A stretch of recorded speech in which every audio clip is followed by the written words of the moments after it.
Have you ever felt like you're running on empty? Do you ever feel like you're sprinting through life working nonstop, trying to keep everything balanced yet still not quite reaching what you truly want? I know that feeling.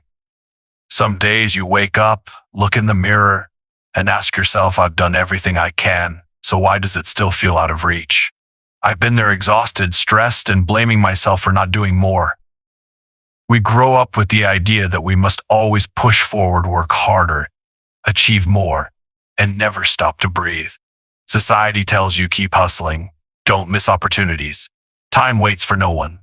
But what if I told you that sometimes the best way to move forward is to let go a little? Not giving up on your dreams, but changing the way you chase them. Sounds strange, right? But imagine this: you don't have to struggle endlessly to get what you want. It can come to you naturally if you know how. I learned this from some of the wisest minds in history, the Stoic philosophers. Picture Marcus Aurelius, the powerful Roman emperor, sitting down next to you, taking a sip of coffee and saying, "Hey, you don't need to control everything to live well." Simple, yet it changed the way I see life. I used to think happiness was a destination, a dream job, a fat bank account, or a life free from worries. But over time, I realized happiness isn't something you chase, it's something you create, right here, right now. Today, I want to share with you how to live like a modern Stoic, letting go of unnecessary burdens, trusting your journey, and allowing good things to come to you. This isn't just something positive cliche. These are real, time-tested principles that have worked for thousands of years, from philosophers like Seneca and Epictetus to my own toughest days. Are you ready to change the way you live? Let's get started. And if you find this helpful, don't forget to like and subscribe. Let's continue this journey together. Letting go. The art of living lightly. Life sometimes feels like a test you were never prepared for. You try your best, but there are days when nothing seems to go your way. Work problems arise, family issues surface, or maybe your perfectly planned day falls apart because of an unexpected rainstorm. We often think that if we just try harder, tighten our grip, things will fall into place. But have you ever noticed? The tighter you hold on, the more things slip through your fingers. Imagine standing in line at a sandwich shop during rush hour. You check your watch, feeling restless as you wait, maybe even muttering under your breath about how slow the employees are. But does your frustration make the sandwich come any faster? Not at all.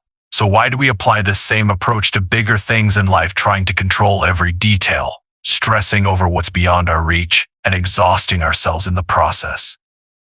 I used to be like that. When my son decided to leave his stable job to pursue his passion, I tried everything to change his mind. I argued, gave him countless reasons why he should choose security. But all I got in return was tension for both of us. Then one day I came across a quote from Epictetus. "You only control your thoughts and actions. Everything else, leave to the universe." At first, it sounded ridiculous to me. How could I let go when everything seemed so important? But I decided to give it a try, not because I immediately believed in it, but because I was exhausted from my old way of thinking. I stopped arguing with my son. Instead, I sat down, listened to him, understood what he truly wanted, and trusted that he would find his own way. And what happened? Not only did our relationship improve, but he also started taking full responsibility for his own life, not because I forced him to, but because I let go.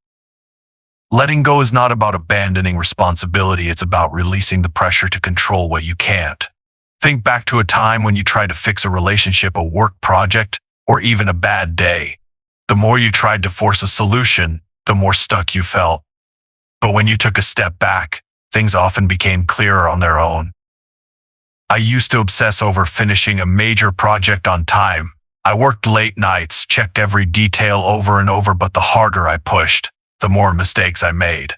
Then I tried something different. I did my best during the day and left the rest for tomorrow. The result? Not only did I finish, but I did it better because stress wasn't clouding my judgment.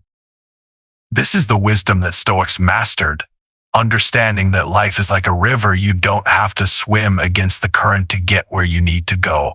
When you stop forcing, when you stop asking, what if I fail? Or how can I make everything go my way? You create space for things to unfold naturally. I once thought letting go was weakness, but now I see it as strength, the strength to focus on what truly matters instead of wasting energy on what's out of my hands. So how do you start? Try this today. When you find yourself worrying about something, whether it's about or it's an upcoming meeting or someone else's decision, pause for a second. Take a deep breath and remind yourself, this is not something I can control.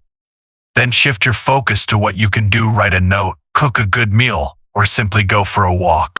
It's simple, but surprisingly powerful. I practice this whenever work stress gets overwhelming. Instead of sitting there worrying, I get up, make a cup of tea, and focus on my next step. Life doesn't fall apart, it starts to open up little by little. Letting go allows you to live more lightly, not because you stop caring, but because you realize you don't need to grip everything tightly for it to work. When you loosen your hold, what you need starts coming to you, not through force, but through your openness to receive it. Try it, and you'll understand why this is one of the greatest secrets of Stoic living. Life can throw anything at you.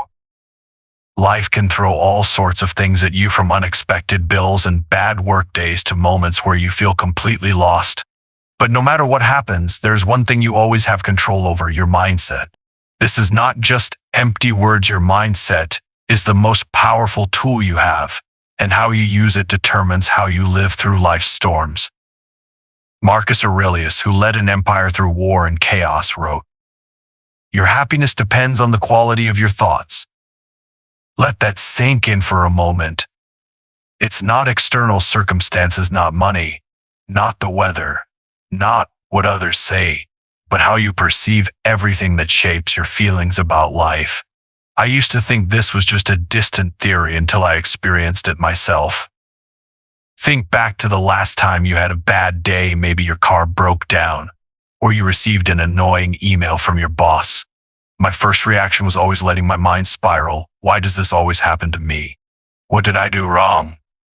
I used to lie awake at night after my company went through layoffs, worrying about money and blaming myself for not being better prepared.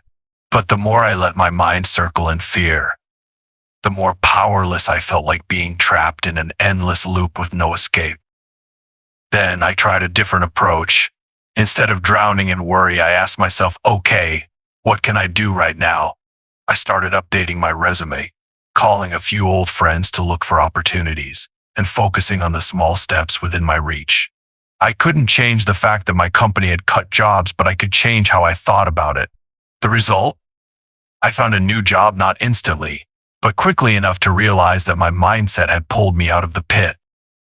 A Stoic mindset does not deny difficulties, it faces them with calm and clarity. Think about a real-life situation. You are driving and get stuck in a traffic jam. You can honk your horn, curse, and let your mind turn into chaos, or you can turn on the radio, take a deep breath, and tell yourself, I'll get there when I get there. The second choice doesn't change the traffic, but it changes you from an irritated person into a calm one. I used to be the kind of person who honked, but now I choose the radio, and life has become much easier. First, recognize negative thoughts when they appear. For example, if you think I can't handle this, stop and change it to I will find a way through. This is not pretending to be positive, it is a reality based on your abilities. I did this when a big contract was canceled. Instead of thinking I'm done for, I told myself, this is a chance to try something new. Second, stay in the present. Don't let your mind wander into what-ifs of the past or vague worries about the future. Every morning, I take a few minutes to sit still, breathe, and ask myself, what can I do today to be better? It's simple but helps me focus.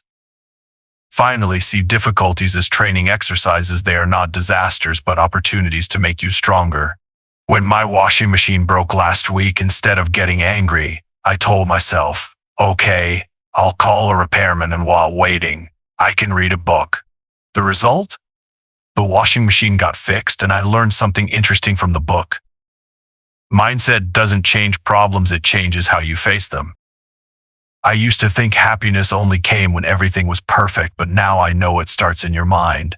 When you take control of your thoughts, you don't just survive hard days, you turn them into progress. Start today. The next time you feel stressed, pause, take a deep breath, and choose a different thought. You will see that you are much stronger than you think. Time, your silent ally. Time is sometimes like a friend we forget to appreciate. We always feel like it's moving too fast or that there's never enough of it to do what we want. We live in a world that demands everything instantly, food delivered in 20 minutes, car repairs done the same day, emails responded to immediately. But the things that truly matter in life, building deep relationships, finding peace, or achieving big goals, can't be rushed. They need time to mature, to become their best version.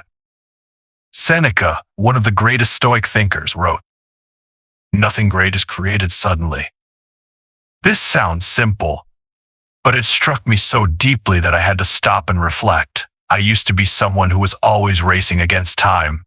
When I started creating content, I wanted my channel to grow quickly, thousands of views, hundreds of subscribers in just a few weeks. I worked nonstop, checked the numbers every hour, and stressed when things didn't blow up as I had hoped. But the more I rushed, the more exhausted I became, and my content started losing its quality. Then I tried a different approach. I told myself, do your best today and let time take care of the rest. I focused on creating meaningful videos without obsessing over how fast they spread. What happened? My channel didn't explode overnight, but it grew slowly, steadily, and in a way that made me proud. I realized that time isn't an enemy, it's an ally, if you know how to work with it. Think of life as a garden. You plant seeds, water them, but if you dig them up every day to check if they've grown, you'll destroy them. I used to do that not with plants, but with my projects. I pushed, I rushed, and I ended up making things harder for myself. But when I learned to trust the right timing, what Stoics call divine timing, everything changed. I remember when I tried to renovate my backyard. At first, I wanted to finish it in a week. I worked relentlessly, stressing when things didn't go as planned. Then I decided to slow down. I worked on it little by little, enjoyed each step, and let it progress naturally. The result wasn't just a beautiful backyard, but also the joy I found in the process.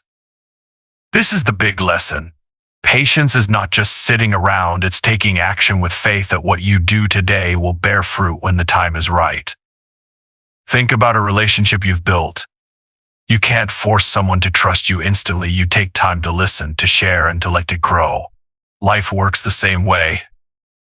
I used to stress about saving money. I wanted to see results immediately. But when I started saving consistently, trusting that it would be enough one day, I felt much lighter. And sure enough, my savings grew not because I rushed, but because I was consistent. Pick something you're impatient about, maybe a work project, a personal change, or even home renovations. Take small steps, but stop obsessing over when will it be done. I did this recently when learning a new skill. Instead of trying to master it overnight, I practiced for 30 minutes each day and let time do the rest. The result? I improved faster than I expected, not because I forced it, but because I trusted the process. Time is not something you have to race against. It's a quiet companion helping you build things that last. This week, try trusting it a little more. Do your work, then let go. You'll see that what you need isn't as far away as you think if you give it the space to arrive. Life sometimes feels like a battlefield. Life sometimes feels like a battlefield, not always with big fights, but with daily challenges, an unexpected bill, an argument with a loved one, or a workday that makes you want to give up. How you face them, whether from purpose or from fear, determines who you are in those moments. In America, we love stories of resilience, people who walk through hardships with their heads held high. That is the spirit of a Stoic warrior, and anyone can live that way. Epictetus once said, "First decide who you want to be, then do what you must do." This is the guide to acting with purpose, not rushing into everything in panic, but moving forward with clear intention. I used to act out of fear. When my company cut salaries a few years ago, I panicked applying for jobs everywhere, working overtime, trying to cling to a sense of security. But the harder I tried, the more exhausted I became, and the opportunities I found weren't truly right for me. I was like a soldier running around the battlefield, unsure of what I was fighting for. Then I changed. I sat down and asked myself, what do I want from this life? Who do I want to become? I realized I didn't just need a job, I wanted freedom, fulfillment, and a meaningful life. So I started acting differently. I learned a new skill, reached out to people who could help me, and took small steps with clear intent. I was no longer someone desperately chasing stability. I became a warrior building my future. The result? I found a better job, not immediately, but in a way that fit the person I wanted to become. Acting with purpose means knowing your destination and walking forward with quiet confidence.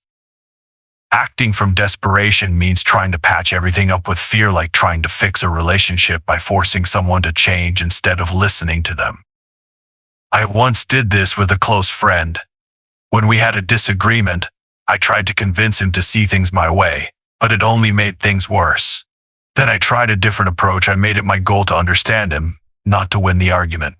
I listened, I spoke less, and our friendship slowly recovered, not because I forced it, but because I acted with purpose. Think about the times you've been most successful. Was it when you calmly made a plan and worked steadily, or when you panicked and chased everything at once? For me, it was when I decided to improve my health. Instead of rushing into the gym every day and quitting after a week, I set a simple goal: walk for 20 minutes a day because I wanted to feel healthier. I didn't rush, I didn't force it, I just stayed consistent. Now, I'm not only healthier, but I enjoy every step. That is the power of purposeful action. Take a moment to think about what you truly want, not what society tells you to have, but what actually brings you fulfillment. Maybe it's peace in your family, a job you love, or time to enjoy life's small moments. Break that goal into clear, small steps. It doesn't have to be big, just clear. When I wanted to write a book, I started with 200 words a day, small but meaningful. Stay consistent. You don't need to shout or worry, just keep moving forward. Living like a warrior is not about proving anything to anyone, it is about staying true to yourself. When you do that, you'll see that things start to fall into place, not because of pressure, but because of clarity and your inner strength. The power of abundance. You already have enough. Life sometimes makes us feel like we're lacking money, lacking time, lacking the things we dream of. We look around and think, if I just had a little more, I'd be happy. But what if I told you that you are already rich, not in money, but in what you already have? Epictetus once wrote, wealth consists not in having great possessions, but in having few wants. This is the energy of abundance, and it can change the way you live every day. I used to be trapped in the cycle of scarcity. I thought that if I had a higher paying job, a bigger house, or a luxurious vacation, I would finally feel complete. But the more I chased, the emptier I felt, like happiness was a destination I could never quite reach. Then one day I stopped and looked around. I had a home to return to, people I loved, and a peaceful morning with a cup of coffee in my hand. I asked myself, if I lived as if I already had everything I needed, what would change? I started doing just that, appreciating what I had instead of focusing on what I had yet to achieve. Something magical happened when I lived with the energy of abundance. Life started reflecting that back to me. I used to worry about finances, always thinking I needed more money to feel secure. But instead of drowning in anxiety, I started writing down things I was grateful for each day: the dinner I cooked, the sunlight through my window, a phone call from a friend. I acted as if I was already okay, confident, not stressed, and strangely, opportunities started to appear. My work improved, not because I became rich overnight, but because I stopped living from a place of scarcity. This is how abundance works. When you stop focusing on what's missing, you start seeing what's already there. Think about the small moments in your day: the smell of morning coffee, the sound of birds outside, or a stranger's smile. That is true wealth, not something you buy, but something you feel. I remember walking in the park with my dog one day, watching it run freely, breathing in the fresh air and realizing I don't need anything more to be happy right now. From that moment, I started seeing life differently, not as a checklist of things to achieve, but as a series of moments to be cherished. Every day, take a few minutes to think of 3 things you're grateful for. They don't have to be big, just small things you often overlook. For me, it might be a good song on the radio, a delicious meal, or simply waking up in a good mood. Then, live as if you already have what you desire, relaxed, without worry. When I wanted to grow personally, I stopped comparing myself to others and focused on the value I could bring.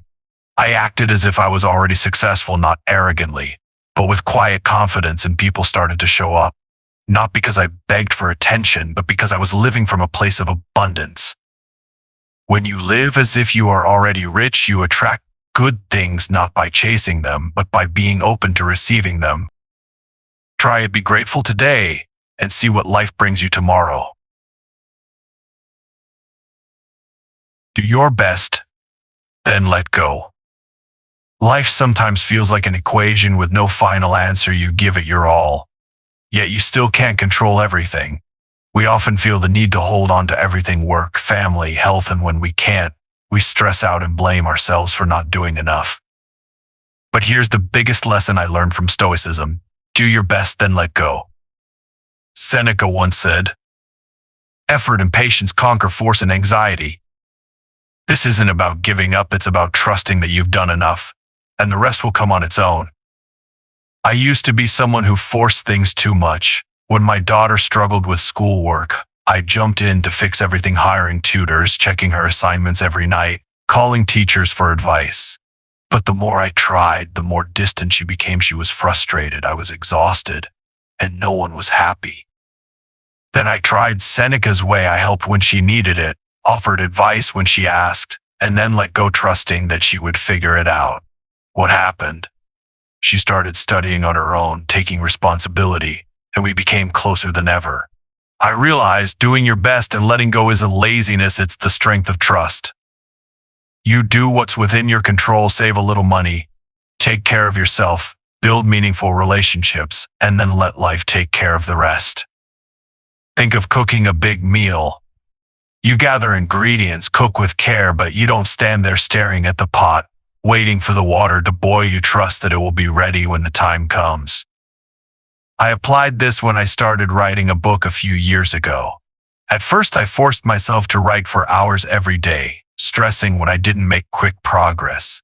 Then I changed my approach. I wrote 300 words a day, not much, but consistently, and let the process unfold naturally. Now I'm close to finishing, not because I forced it, but because I stayed patient and believed in the process. Pick something you're worried about, maybe a big decision, a work project, or a personal issue. Do what you can today, research a little, make a phone call, create a plan, then let go of the outcome. I did this when I was worried about my health. Instead of obsessing over worst-case scenarios, I saw a doctor, exercised lightly every day, and trusted that my body would respond. It wasn't complicated, but it worked. I felt healthier, not because I worried, but because I took action and then let go. Life doesn't need you to control every detail, it needs you to do your part, and then let it unfold. I remember planning a big family gathering. I organized everything, but when the day arrived, things weren't perfect. It rained. Some people arrived late. Instead of stressing, I decided to let go. I played music, laughed with everyone, and let the event unfold naturally. The result? A wonderful day, not because I controlled everything, but because I trusted that it would turn out fine. Doing and letting go is a way to live lighter, not because you stop trying, but because you understand that you don't have to force everything for it to happen. Try it today. Do what you can, then let go. You'll see that life starts bringing you what you need in ways you never expected. Life is a long journey. Some days you win, some days you just want to rest. But through this video, we've explored a new way of living, the art of letting go to find freedom, the power of mindset to shape your day, the beauty of time when you trust it, the resilience of purposeful action, the energy of abundance when you live from what you already have, and the secret of doing your best and then letting life flow. This is the lifestyle of a modern Stoic, not to control everything, but to find peace in what you can do. I want you to try this in the next week. Slow down a little, trust your journey, and work with the calmness that already exists within you. You don't have to chase everything anymore. You are strong enough to let life come to you. If this message resonates with you, hit subscribe and turn on notifications. We'll continue exploring ways to live better together. And if you connected with something in this video, leave a comment with one. I'd love to hear your thoughts. As Marcus Aurelius once said, you don't need the whole world, you just need yourself. That is the greatest gift you can give yourself, the freedom to live true to who you are starting today. Now go out and enjoy it. See you in the next video.